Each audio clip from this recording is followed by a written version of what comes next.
माझ्या चॅनलमध्ये खूप खूप मनापासून स्वागत। आज काय करणार आहे मी? आज ना मी भोपळ्याच्या घाऱ्या करणार आहे। भोपळ्याला काशी भोपळ्याला ना कोणी गंगाफळ म्हणतं, कोणी काशी भोपळा म्हणतं। आमच्या घराला काशी भोपळाच म्हणतात। तर त्याच्या मी घाऱ्या करणार आहे। याचा व्हिडिओ या आधी सुद्धा मी केलेला होता, पण आता मी गावाकडून भोपळा आणलेला होता आणि ते तुमच्याशी शेअर सुद्धा केलेलं होतं की मी गावाकडून भोपळा आणलाय आणि मग त्याचं काय करायचं तर त्याच्या घाऱ्या करायच्या। त्या बरेच दिवस टिकतात, एक 6-7 दिवस चांगल्या राहतात त्या आणि खायला खूप छान लागतात आणि माझ्या मुलांनाही ते खूप आवडतात। तर म्हटलं चला आज ते करूयात। तर तो व्हिडिओ मी तुमच्याशी शेअर केलाय, तो शेवटपर्यंत नक्की बघा आणि जर व्हिडिओ आवडलास एक लाईक नक्की करा आणि माझ्या चॅनलवर जर तुम्ही नवीन असाल ना तर चॅनलला सबस्क्राइब सुद्धा करा। असाच सपोर्ट राहू द्या। तर चला बनवूया भोपळ्याच्या घाऱ्या।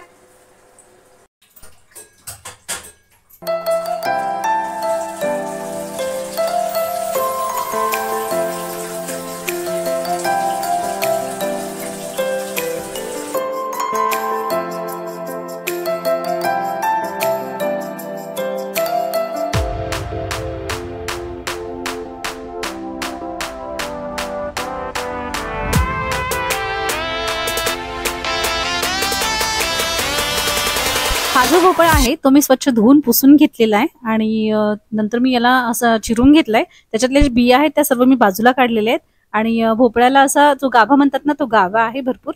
आता ह्याला मी छान असा छोटे पीस करून वरची जी साल आहे ती पूर्ण काढून घेणार आहे। याच्या ना 2 पद्धती आहेत। याला एकतर हा आहे असा कापून शिजवतात आणि मग त्याची साल अलगदपणे निघते। तसं सुद्धा करतात माझ्या सासूबाई, तशाच करतात की भोपळ्याला पूर्ण काय करतात बारीक बारीक फोडी चिरून घेतात आणि नंतर त्याला शिजवतात। मग शिजल्यानंतर त्याच्या ज्या साली आहेत त्या आपल्या अलगदपणे बाजूला होतात। पण मी आधी काय करते, या सगळ्या साली मी आधी बाजूला करते, काढून घेते आणि त्यानंतर मग मी भोपळा किसते। हे असं करताना ना काय होतं की जेव्हा आपण भोपळा असा चिरतो म्हणजे भोपळ्याच्या पण साल असे चाकून काढतो ना तेव्हा हाताला लागण्याची शक्यता असते। त्यामुळे थोडंसं जपून थोडंसं लक्ष देऊन असे साल काढावी लागते। हा व्हिडिओ तुम्ही कुठल्या शहरातून बघताय, कुठल्या गावातून बघताय ते मला कमेंटमध्ये नक्की सांगा। मला खूप छान वाटतं तुमच्या कमेंट्सला रिप्लाय द्यायला आणि त्याच्यातून मला हे समजतं की तुम्ही माझा हा जो व्हिडिओ आहे तो कुठपर्यंत पोहोचतो। तर नक्की कमेंट करा।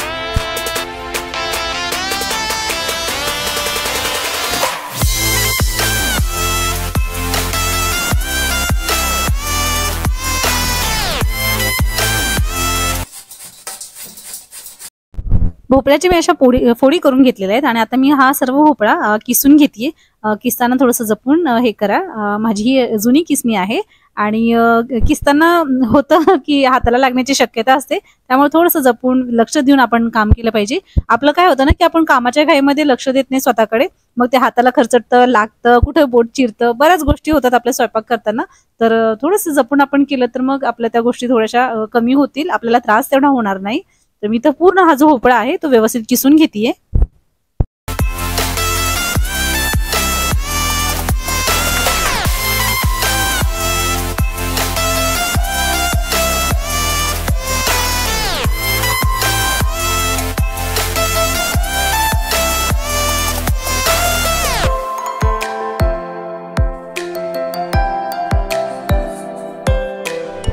हा भोपळा आता माझा पूर्ण किसून झालेला आहे आणि याला आता काय करायचंय, याच्यामध्ये गूळ घालायचा आहे।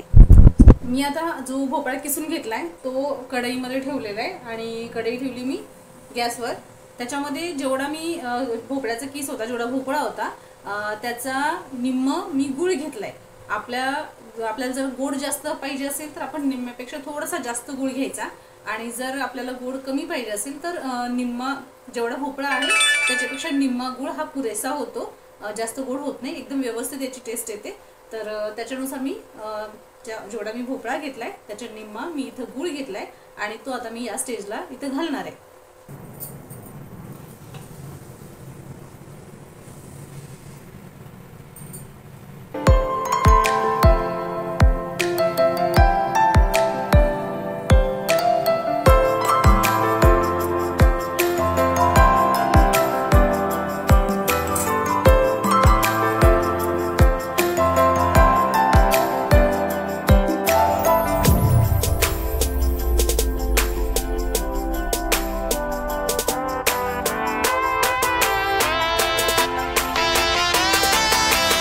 गुळाला बघा इथं पाणी सुटले। आता हे पूर्ण गुळातलं पाणी आटेपर्यंत आपल्याला हे शिजवून घ्यायचंय।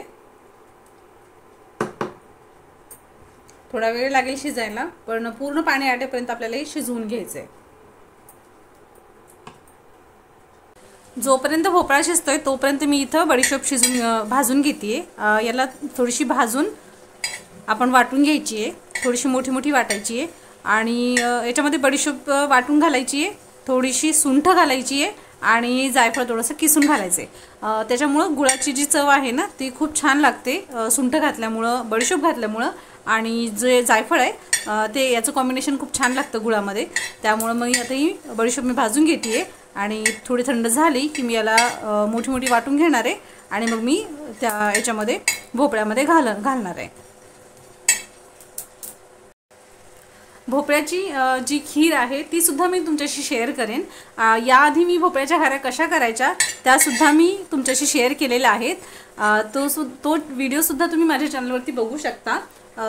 त्याच्यामध्ये मी सविस्तर सगळी माहिती दिलेली आहे आणि हा व्हिडिओसुद्धा मी केलेला आहे कारण मला भोपळ्याच्या घाऱ्या करायच्या होत्या. मग मी त्या कशा पद्धतीने करते वगैरे हे सगळं मी तुमच्याशी शेअर केलं आहे. अशाच पद्धतीने करा, खूप छान लागतात आणि हे टिकतात सुद्धा. त्याच्यामुळं करायला काही हरकत नाही. आपण जर प्रवासात जात असू, प्रवासाला आपल्याला जायचं असेल तरीसुद्धा आपण ह्या बनवून देऊ शकता.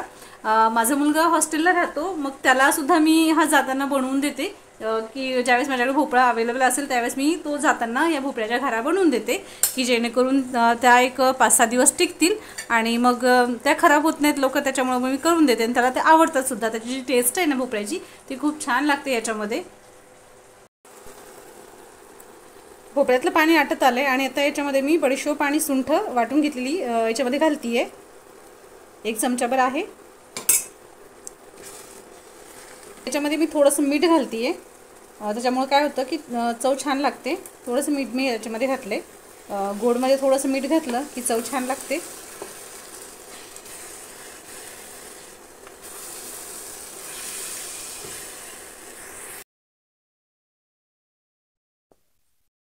भोपळ्याचं मिश्रण शिजल्यानंतर थोडा वेळ मी थंड करून घेतलं आणि मग आता याच्यामध्ये गव्हाचं पीठ घालणार आहे.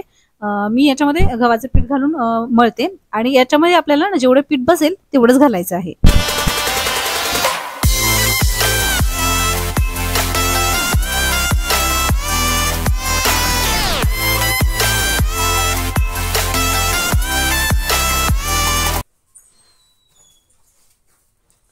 हे पीठ मळताना पाणी जास्त वापरायचं नाही आणि याला जे स्वतःचंच पाणी असतं ना याच्यामध्ये आधी मळून घ्यायचं.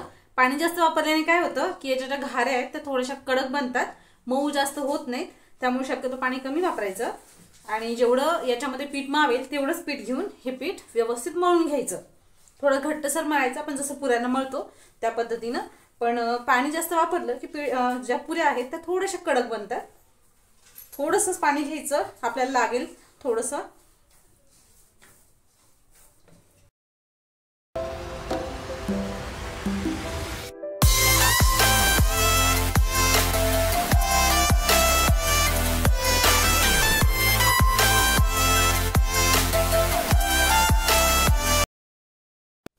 इथे जे हे पीठ आहे ना ते फार पातळ नाही करायचं, पुऱ्यांच्या पिठासारखंच थोडंसं घट्टसर मळायचं. इथे माझा हा गोळा मळून झालेला आहे आणि एकदम व्यवस्थित हा गोळा मळलाय. थोडंसं तेल लावून ठेवून देते आणि मग आपण तळायला घ्यायचे. कढईमध्ये तेल गरम केलेले आणि पुऱ्या मी लाटून घेते. आधी 5-6 पुऱ्या मी लाटून घेते, तोपर्यंत व्यवस्थित तेल गरम होतं आणि मग एकत्र ह्या पुऱ्या 5-6 पुऱ्या एकत्र मला 2-2 अशा करून तळता येतात. मग कढईमध्ये जेवढी जागा असेल 2 किंवा 3 तेवढ्या पुऱ्या आपल्याला तळता येतात. शक्यतो ना 3 किंवा 4 याच्यापेक्षा जास्त तळायचे नाहीत. काय होतं तेल लवकर थंड होतं, त्यामुळं 2 किंवा 3 इथपर्यंत ठीक आहेत. आणि आता ह्या पुऱ्या सोनेरी रंग येईपर्यंत छान अशा व्यवस्थित तळून घ्यायच्या. आणि ह्या ज्या घाऱ्या आहेत त्या खूप छान लागतात खायला आणि टिकतात सुद्धा. या 5 ते 6 दिवस प्रवासात न्यायला सुद्धा या खूप छान आहेत, उपयोगी पडतात, लवकर खराब होत नाहीत या.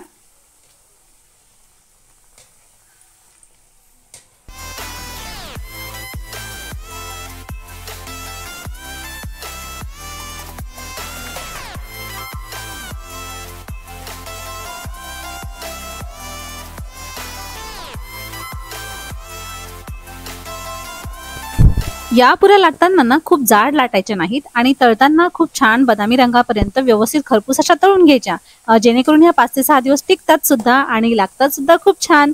तर फ्रेंड्स, हा होता आजचा व्हिडिओ. तो तुम्हाला सर्वांना कसा वाटला ते प्लीज मला नक्की सांगा. आणि व्हिडिओ जर आवडल्यास एक लाईक नक्की करा. तुमच्या कमेंटची मी खूप वाट बघत असते. तर प्लीज छान छान कमेंट करा आणि व्हिडिओला लाईक सुद्धा करा. तर उद्या भेटेन उद्याच्या व्हिडिओमध्ये. तोपर्यंत बाय.